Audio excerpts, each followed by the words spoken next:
Welcome back to the home front. I'm your host, Reed Galen. Today, I'm joined by Elizabeth Rasumussen. She is Executive Director of Better Boundaries here in Utah. She works to advance fair, transparent political processes that put voters first. She brings experience in public policy, community engagement, and nonprofit leadership. She began her career working for Senator Mitt Romney in Washington, D.C., and later became a consultant at Deloitte supporting federal and state clients with climate policy implementation. She has been involved in several Utah campaigns, including Becky Edwards' U.S. Senate race. In 2023, she ran for Utah's Senate and currently serves on the board of Utah Women Run, where she helps prepare women to step into public leadership. She holds a BA in American Studies from Brigham Young University and lives in Lehigh with her husband and 2 dogs. Elizabeth, welcome to the show. Thank you so much for having me. All right, so let's go back in history just briefly. So Better Boundaries started as Proposition 4 in 2018. And the idea was, like so many other states, including, what was California up until a few weeks ago, the idea of implementing a citizens commission to draw the legislative boundaries, to basically get rid of gerrymandering. The only reason I bring that up, gang, is because I was on the team that helped pass Prop 4 all those years ago. And so now here we are at the end of 2025. Elizabeth, give us an update. It has been a back and forth thing. The legislature in Utah has famously guarded jealously its prerogative to draw legislative boundaries.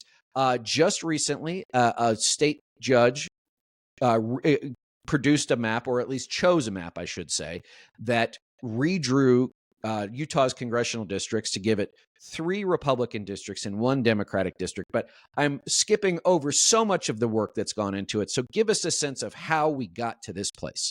Yeah, definitely. So Prop 4, it was 7 years in the making. It began with a group of Utahns who really just wanted to have a fair process. And so they created this law that had this commission with 7 members, a bipartisan commission, as well as standards you have to follow in order to draw a map, to make sure that no one has adverse incentives in drawing these things. So you don't favor a party or politician. And so this passed in 2018, and which is really remarkable because Utah, it's a very Republican state. And so we saw this from both sides of the aisle, that people wanted this process.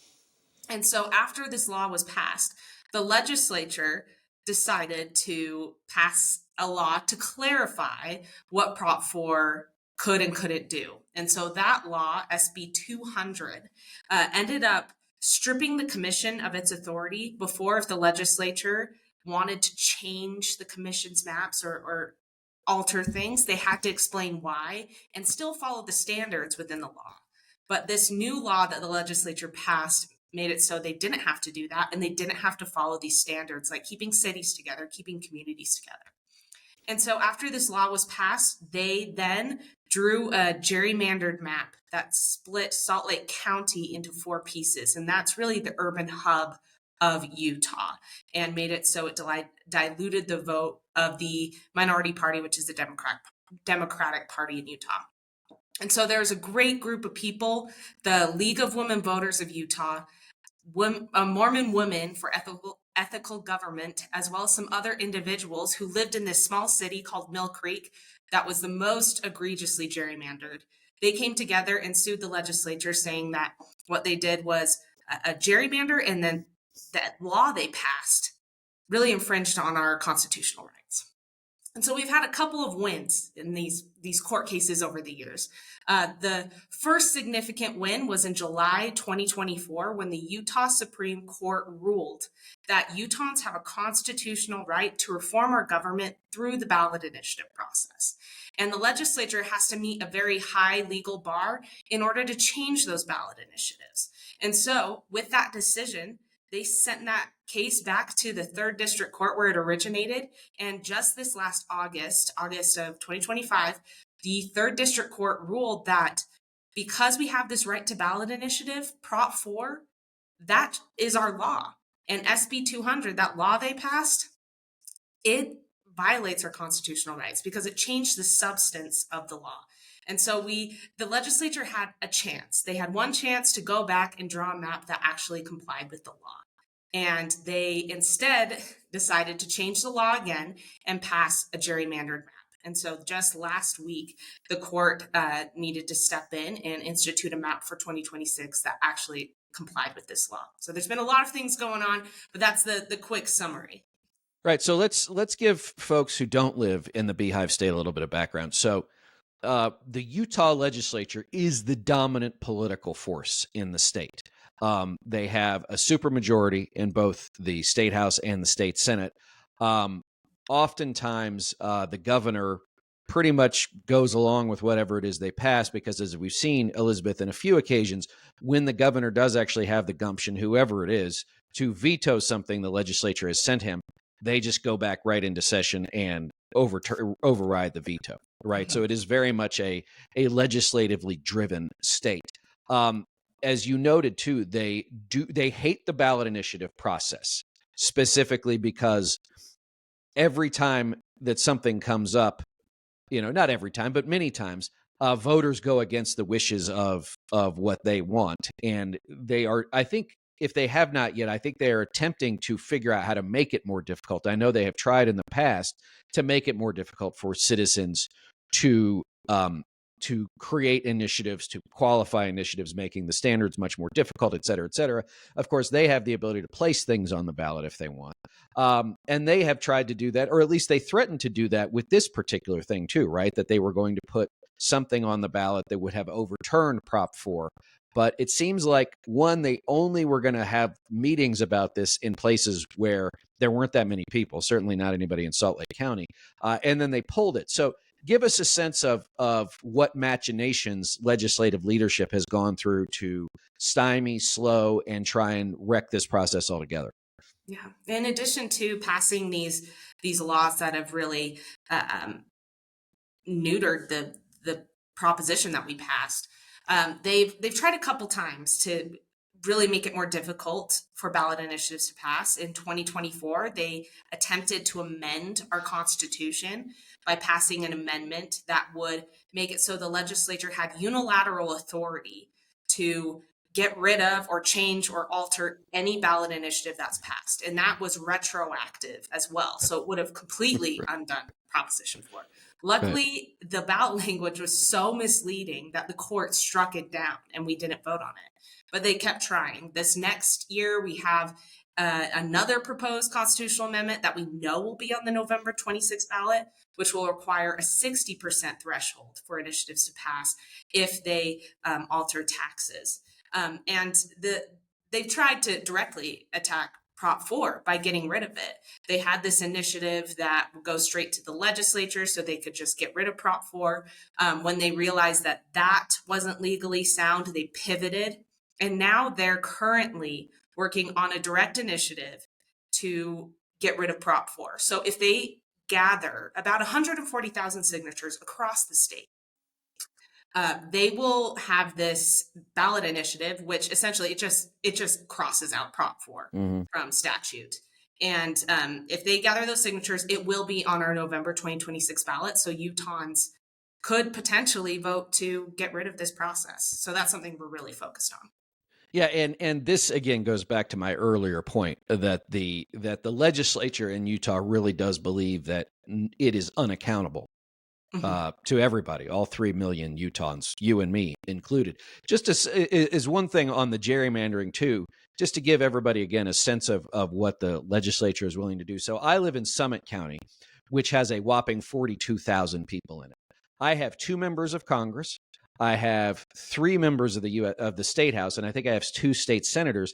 And just this last legislative session, because this is how little they like us, they specifically decided to change the way that our county council is elected, so that we now have to elect them by district rather than at large, because that now, instead of being a 5-0 Democratic majority, would now be a 3-2 Democratic majority.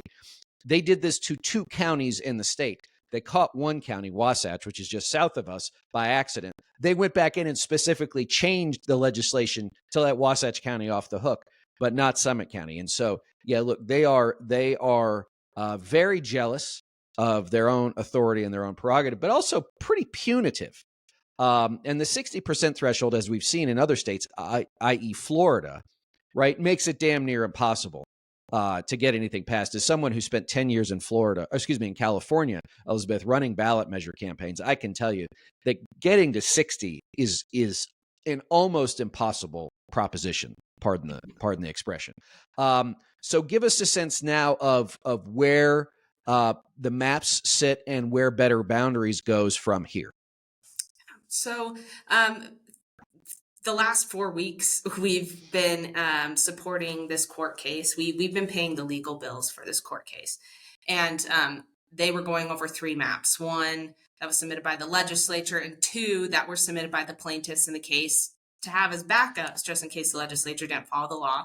Shocking, the legislature didn't follow the law, so they picked one of the plaintiffs' maps. It was plaintiff map 1, and that gives we have 4 districts in Utah, and it combined one of the districts, so it's mostly Salt Lake County, which is the population center of the state. It's where most of the people are, because one of the federal laws that we have to comply with is equal population. And so we have part of Salt Lake together, and then we have part of Salt Lake County in another district. But it does a much better job of keeping communities together and keeping cities together and counties together. It only splits up 1 city. It only splits up 3 counties. And that's better than any map we've had in my lifetime.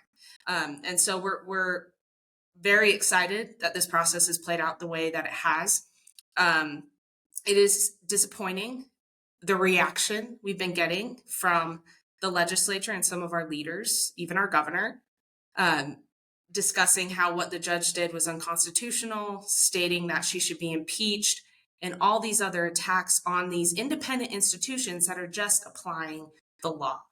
And when you see a group of people in the legislature who consistently goes against the law and goes against what voters decided 7 years ago, and then they keep losing in court because they're not following the law, to see them then attack an independent institution that is just applying what we decided and what the Constitution of this state and this country said is very concerning, and it's been disappointing, to say the least.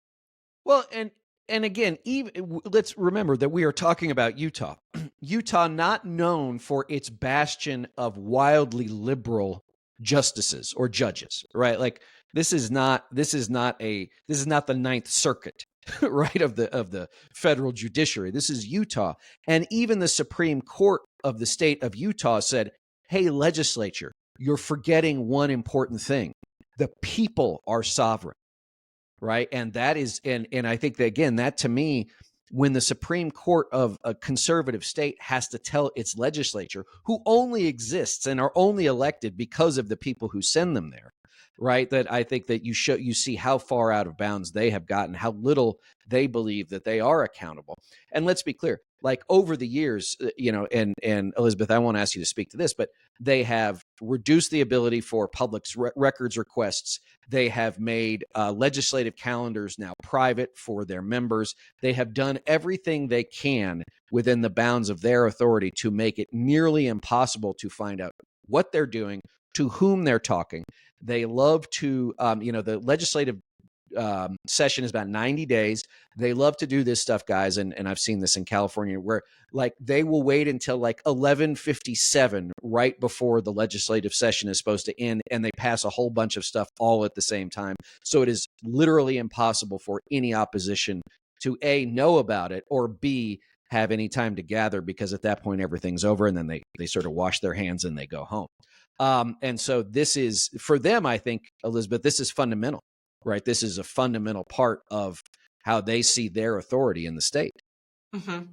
They've been claiming that they have exclusive authority over this process, which has been struck down in numerous courts and is not a constitutionally sound argument. And another thing that we've been hearing is that if we don't like how they're drawing the boundaries, then we can just vote them out. But the problem is, if you draw maps to protect incumbents or parties, how can you hold them accountable? And so that's the main issue that we're seeing right now, and why Utah's passed Proposition 4 and why we want this system, because we want to hold our members accountable, our legislators accountable, but it's nearly impossible to do so under the maps that they have passed. So I'm not asking you for any political opinion here. I'm asking more logistical. So what does this new map do to the 4 current members of Utah's U.S. House delegation? Uh, Really great question. And we're still seeing some of this unfold. Our candidate filings are the beginning of January. So we'll see where these members decide to file. We have a process in Utah where you technically don't need to live in the congressional district where you run. And so there's that nuance as well. But this map specifically puts at least 2 of our members in the same district now. And so there's some question on where they will file to run.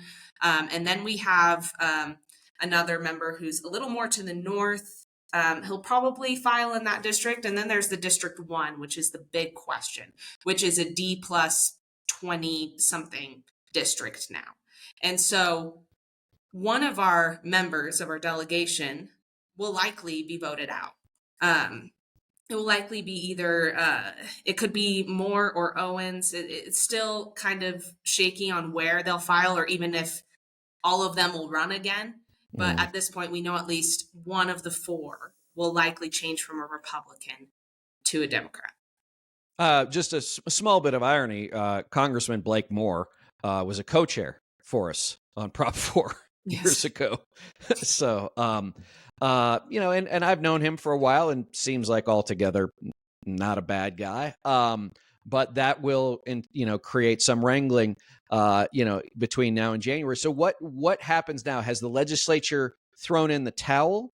Have they accepted that at least for the 26 cycle, this is what's going to happen, and they're going to use 2026 to try and do everything they can to redraw? Like, how does this play out in the next, say, 6 weeks before filings actually close?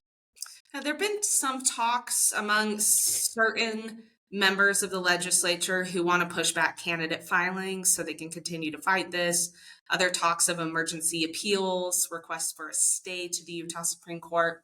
But overall, it seems like they understand they've run out of options here, and it's very unlikely due to the timelines, just the logistics of the 2026 election, that they can replace this map with something else. And so we still expect an appeal to the Utah Supreme Court. They've even indicated they would appeal to the U.S. Supreme Court, which would be a very difficult thing. The Supreme Court's been pretty clear on this issue. And so right now it looks like everyone is planning on using this map, at least for the 2026 cycle. And so where we're focused right now is making sure we keep this fair process in place beyond that. And something else to note, this court case has only been about the congressional maps, but Prop 4, how it's written, should be applied to all the maps. And so what's next here is looking at our state maps too and seeing how they have been drawn and to make sure those are compliant with Prop 4. So this is just the first step of a very long process to make sure there's fairness across the state for every representative we have here. And so to that end, you mentioned Salt Lake County Salt Lake County and its environs are the population center of the state. And it gets, as you know better than anyone, it gets very thin, really, once you get past sort of south of Provo, right? West of I-15, even east of I-15, right? Like you get to a whole lot of nothing in Utah in a pretty big hurry. So it is a pretty compact set of population centers, I should say. And so how do you go about that next step, making sure that those people in their state senate and state legislative districts are all equally represented? So like my little county doesn't have, 5 different members of the legislature running around. And that's the difficulty and where we can get into some of the real legal questions when we're going to Prop 4. The biggest thing is that we keep cities together as much as possible. So we're not unnecessarily splitting cities, which has happened. I mean, my Senate district, I live in a suburb of Salt Lake. We have mostly one city, and then we have one neighborhood in a different county, and people there constantly are frustrated that they're never represented. So there's like little things like that can be shifted.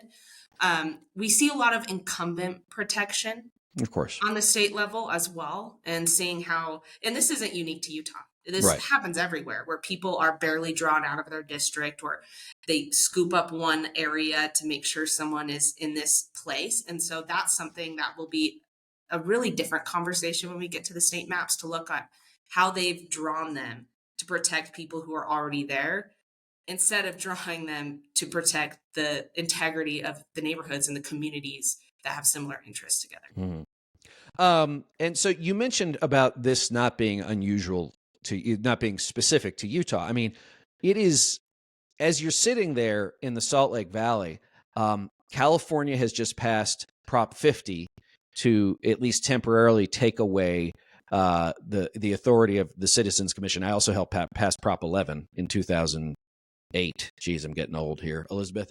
And so to redraw the maps in Texas, they did a midterm gerrymander that has now been held up by a federal court, and assume that will ultimately head to the Supreme Court. And as you noted, I was texting with a friend of mine who lives down there last night that Abbott is likely to delay filing for Texas is December. Because they have a March primary. So they are likely to push filing back, to push their primary back, to push everything back. But of course, at some point, you're going to have an election, right? Like your people will have to file for a seat somewhere. Representatives will have to be elected or reelected. And you've seen this now. They're talking about doing this in Florida. They're talking about doing it in Maryland. And so look, Elbridge Gerry was, a member of the Revolutionary class, right? Like this goes back to literally the beginning of the Republic. He was, I think, in Massachusetts. So this is not a new phenomenon to us. It seems like it's as unhinged now as it ever has been, with everybody jockeying, not just that frankly, fair representation, I put that in air quotes, fair representation is sort of out the window altogether to how many seats, if we're going to make this all-out war for every possible legislative or congressional district, then we're going to draw them however the hell we want, and good luck to you. Mm-hmm. Yeah, it's crazy that our court case has been coming to a close at the same time this is happening, like being pushed nationally, because this has been normal for us for the past 7 years, and it has been concerning to see these different states who and the president telling states to gerrymander to get a specific majority in Congress. And we're not even hiding it anymore. Before, it's been hidden in how you draw the districts. There've been a lot of excuses for it, but right now Sure.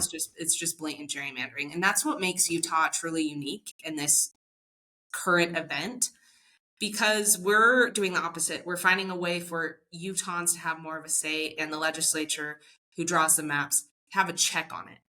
And as we see this all play out across the country, and we see these maps being drawn to favor one party or another, regardless of the reason for drawing them these ways, at the end of the day, it begs two questions. It's who is benefiting, and who is losing. And at the end of the day, the voters are the ones who ultimately lose. And there's no stopping point to this.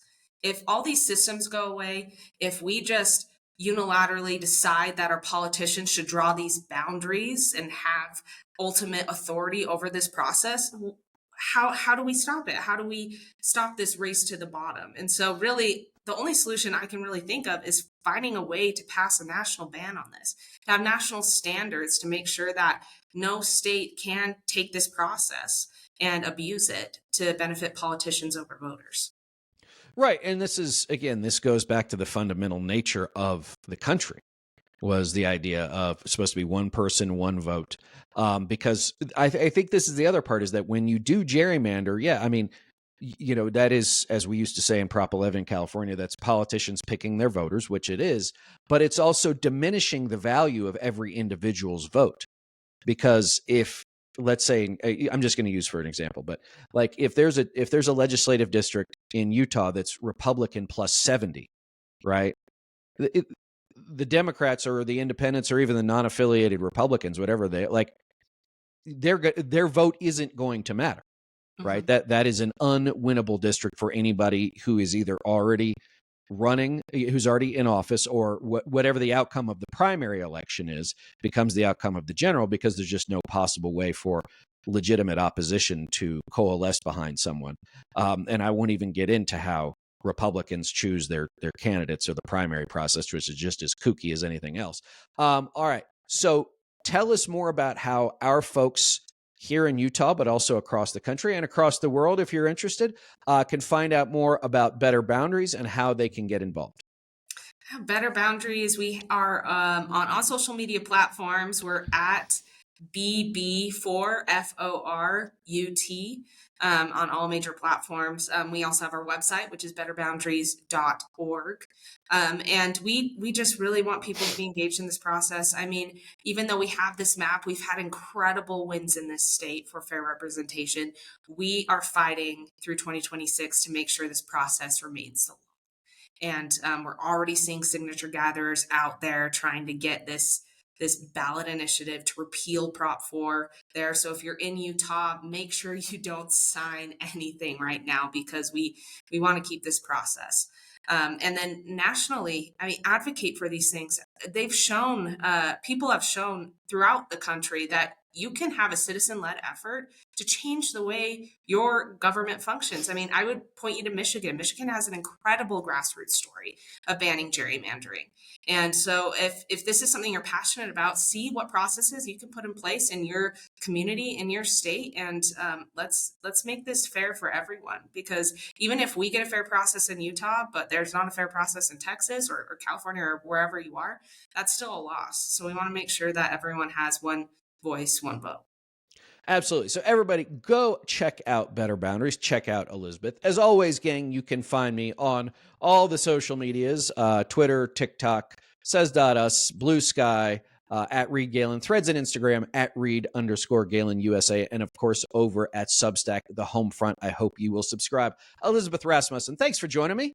Yeah, thanks for having me. And everybody else, we'll see you next time.